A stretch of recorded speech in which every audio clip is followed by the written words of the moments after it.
Joining us now is TalkTV's royal correspondent Rupert Bell. Hi, Rupert. Want to talk about Harry in a little while as well, because he's got visa problems yet again. That saga is far from over, evidently. But first, let's talk about Meghan. She seems to think if she gets some sort of publicity executive to help her out, some public relations person, that she can restore her popularity here in Britain. And I say to Meghan right now, good luck with that. I thought you'd like to say that. I think it's going to be a long road back for her to get the British public behind her again. So I suppose it does have some logic for her to try and employ somebody in this country, bearing in mind that she's spending most of her time in the States now and is rarely making a visit here. So she needs, I suppose, some people on the ground to try and help and steer the public opinion around once again to her. But what we seem to hear about her dealings with public relations executives is it's pretty hard for them to do what they want to do or suggest, because they get their decisions overridden. Now, I don't know whether that's 100% true, but I'm sure she's pretty difficult to work for. So therefore, for whichever PR executive does take this, what I perceive to be a bit of a poison chalice, then it will be they'll be earning their bucks, I think, their dollars, if they can. You're right about that, Rupert. I think the problem here, actually, is, a few people have said this, is there's a big difference between the Brits and the Americans, and British people just like authenticity, don't they? And as much as we like the Americans, when we go there, like, oh my God, have a nice day, we're like, oh, pull the other one, you don't really care. And I think Meghan's solution to everything is hiring some sort of big, shiny exec so she can smile at a camera or hug a child or do something super woke to be popular. Whereas she sort of, walked around in tracksuit, drinking a pint of lager and smoking a cigarette, we'd probably like her more. I think that is one of her problems.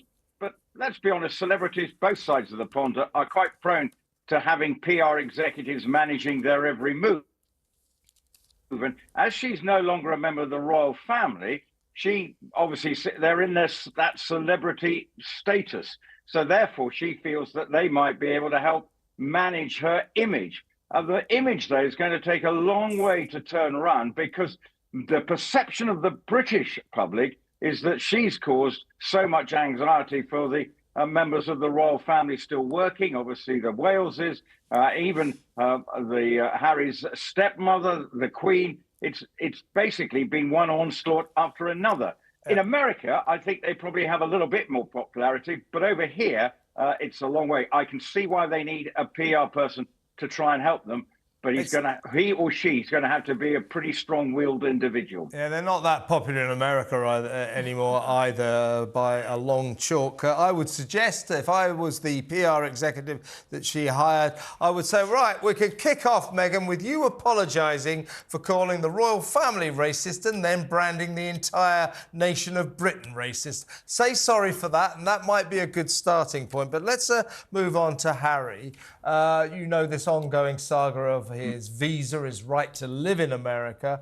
Now, after his admissions to taking cocaine, cannabis and magic mushrooms, these are illegal drugs. You're not allowed to live in America if you're a drug user, if you've used drugs even in the past. The Heritage Foundation suggested he should be kicked out for that. And then they said, well, can we have a look at his visa? Because either he admitted to this and for some reason the Americans let him stay. If so, why? Because the rest of us wouldn't be allowed to stay on that basis. Or he didn't admit to it. He said he'd never taken drugs, and that would be a lie on his visa application. And that would be another reason he can't stay. Bearing in mind, President Trump says if he wins the election, he's not going to help Harry at all. Now, a judge in this case has said, I want to see this visa application with a view to making it public.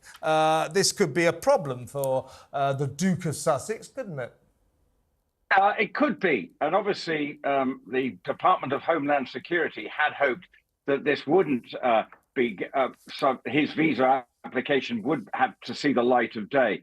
And it's certainly not a good look. But whatever comes about of it, Harry has got to stand or fall by whatever decision he put on that. And it will just make his situation a little bit more uncomfortable. Now, he wants to stay in the States. That's where he's making his life with his children and his wife. The process to getting into America is not an easy one. So for him, if he has been economical with the truth, that probably wouldn't be very helpful. All good points, Rupert. We've got to go. Forward. Great to talk to you, mate. As always, that's Rupert Bell.